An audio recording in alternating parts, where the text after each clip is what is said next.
The summer of 2022 looks set to be massive for Arsenal, with the potential of Champions League football and the Arsenal ownership willing to make big funds available. Let's find out today what players are Arsenal looking to target. Also, what's Mikel Arteta's long-term plan for Thomas Partey, and what's the massive team news that we have for the Leicester game on Sunday.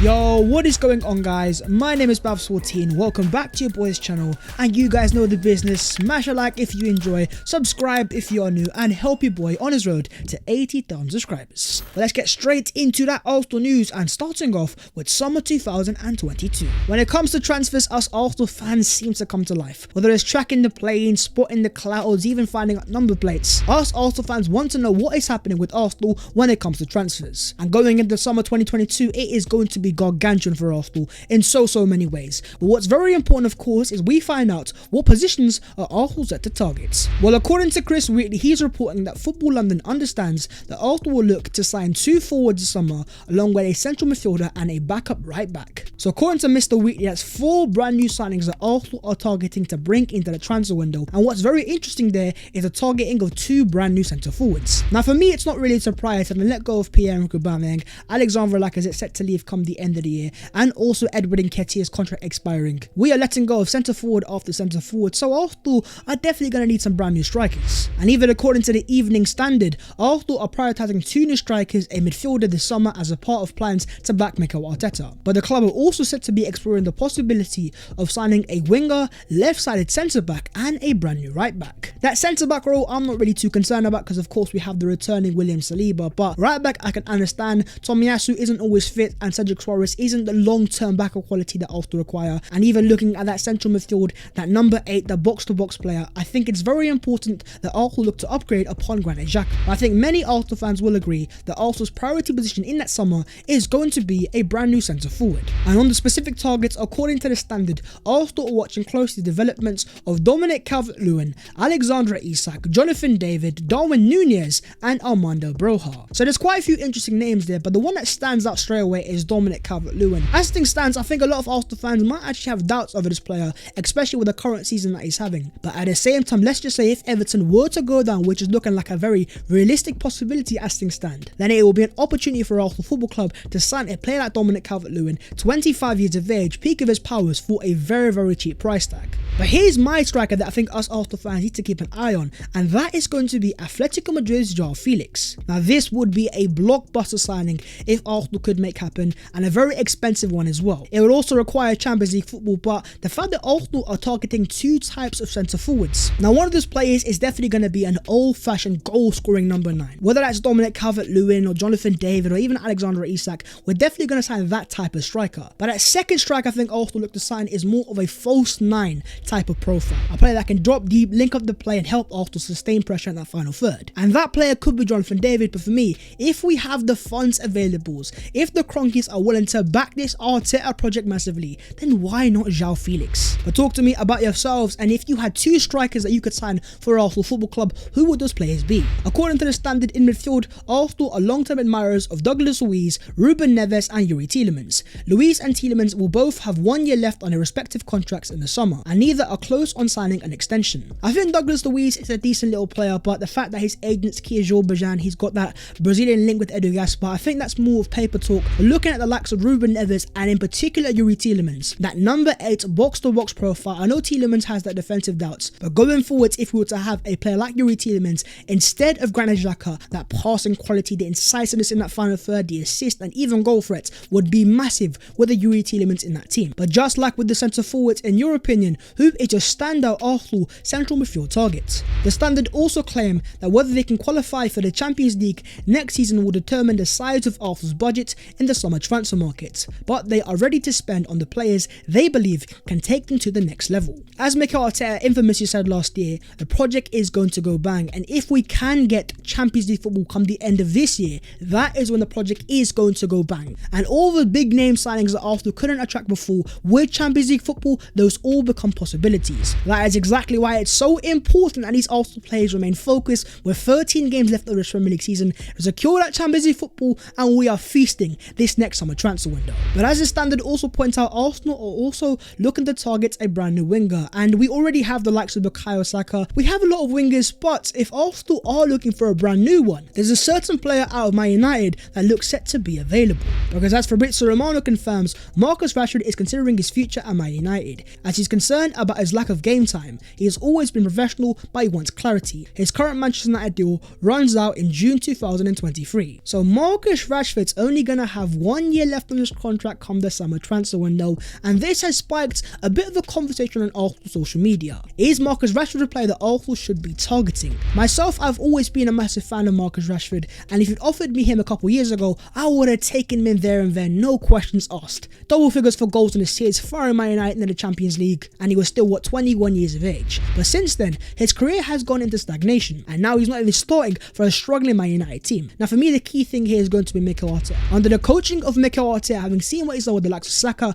and Raheem Sterling back at Man City, what could he do with Marcus Rashford? For me, this is far from Arsenal's priority, so he's not a player that I am personally considering as things stands. But what do you guys make of Marcus Rashford? If you were given the opportunity, would you bring the out-of-favour Man United player to the Emirates Stadium? Moving on, let's discuss Thomas Partey. The Ghanaian excellence of Thomas Partey, Arsenal's February Player of the Month. Ever since the start of 2022, this guy has been fantastic, and he's starting to show the Arsenal fans what he's really made of. Well, on Partey, according to The Athletic, when Arteta and Edu presented to the board to persuade them to part with €50 million to sign Thomas Partey, the team shape they proposed had Partey at the base of the midfield, with 2 number 8s operating further ahead. That has long been the plan, and now that long-term plan is starting to come into fruition. Over the past few months, Partey has played as more as a 6, and he really is starting to excel in that role. He's growing into a very solid defensive player, but also on the ball, he's starting to become a lot more safe. I feel a lot more at ease now when Thomas Partey has the ball. He knows when to pass, he knows where to pass, and he's also very incisive. But one of the main reasons why Partey has strived so much as at number 6 has been the return of Granit Xhaka, who has been playing as at number 8, and even though he's not really suited to that, he is a more traditional number 6, and he's been almost Arsenal's somewhat insurance policy. And even though sometimes he can be a very risky insurance policy, the fact that he's normally a deep line midfielder, he understands the defensive phase, and if Partey is struggling, Xhaka is there to help out. But talking about Arsenal midfielders, according to The Athletic, the Arsenal coaching staff regard Albert Sambi Lokonga as a better fit for the number 6 role Partey currently occupies. The possibility of fielding Smith Rowe as a free 8 is intriguing, but Arteta highly values the solidity and leadership that Xhaka brings. The last 2 games that Sambi Lokonga has played has been as a number 6, the game against Liverpool in the Carabao Cup and against Burnley in the Premier League, and even though they were both games that Arsenal ultimately struggled in, I think Sambi Lokonga actually showed signs of being a potential very decent number 6. But looking at ESR, Emile Smith Rowe, he's a player that has played as a number 8, and so many of us career mode-esque Arsenal fans, they want to see that midfield three of Partey, Odegaard, Smith Rowe. But as things stand, Smith Rowe is a far better left midfielder, a player coming inside as an interior, playing as a number 10, and doesn't have that much defensive responsibility. But make no mistake, the long-term plan still remains the same. I still believe Mikel Arteta, long-term wise, wants to make Emile Smith Rowe a number 8 type of profile.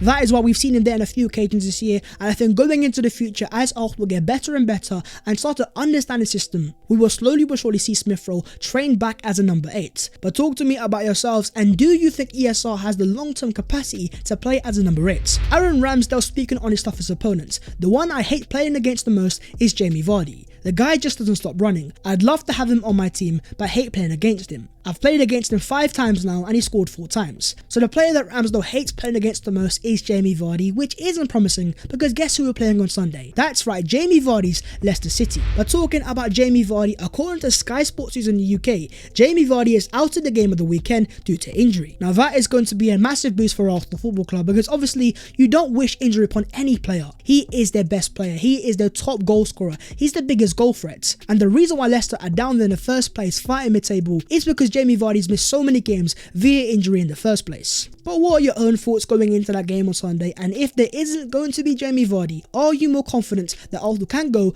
and collect the 3 points? Moving on to the other Arsenal news today. Let's go to France, let's go to Marseille, and let's start off with the Mbappe centre-backs William Saliba. Saliba says, since February I've been very average. There's no need to hide. I know that I need to work. I am a young player, but it's no excuse. but I am going to give everything to get back to my good level. Marseille have been losing more and more games, and Saliba has made a couple mistakes, but I'm not against that. The reason why Arsenal loaned him out of the first place is because he is so young and he is going to make mistakes, and him going to Marseille making mistakes is totally fine because it doesn't affect Arsenal Football Club. If anything, it allows him to grow as a player, to grow his experience, to learn from those mistakes. And hearing what he's saying here is exactly what I want to hear as a fan. A player that understands that he's not going to be perfect, but he's going to try his best to improve. He has taken responsibility at a very young age, and being self-critical is a very rare trait. So you know what? A shout out to William Saliba. According to the Mail, Arsenal are among a group of Premier League clubs taking a keen interest in 17-year-old West Brom starlet Reyes Cleary after he hit his 30th goal of the season on Monday. Now, do I have a clue who this Donny is?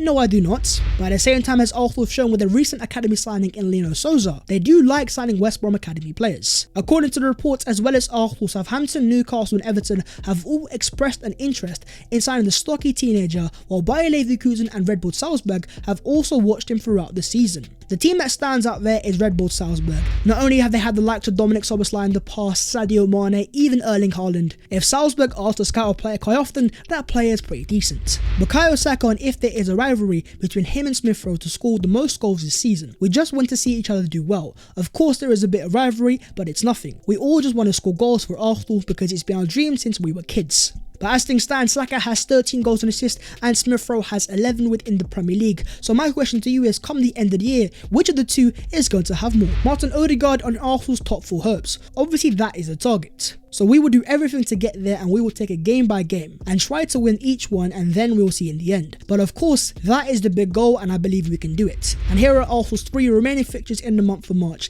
Leicester City at home, Liverpool at home and Aston Villa away. This next week is going to be gargantuan for Arsenal. Sunday you've got Leicester, Wednesday you've got Liverpool, and then Aston Villa away on the Saturday. 3 games in a short period of time. How is this Arsenal squad going to cope? How is Mikel Arteta going to cope? What is going to be our lineup? Which players are going to be back? And a massive 9 points loom ahead. So out of those 9 points, let me know down below how many are Arsenal going to get. But that is the video there and there. So if you guys have enjoyed, make sure to go down there and smash a like, and also do subscribe to the channel if you are new. If you would like to follow boy on them social medias, then the links will be down below in the description. But that was all of the latest Arsenal news today, so I hope you guys have been informed and enjoyed as always. I watched Mbappe and Benzema ball out of the Champions League today, and now Arsenal, I am dreaming next year at the Emirates. Please just make it a reality. Anyways, I'll see you next time. Take care, and in a bit.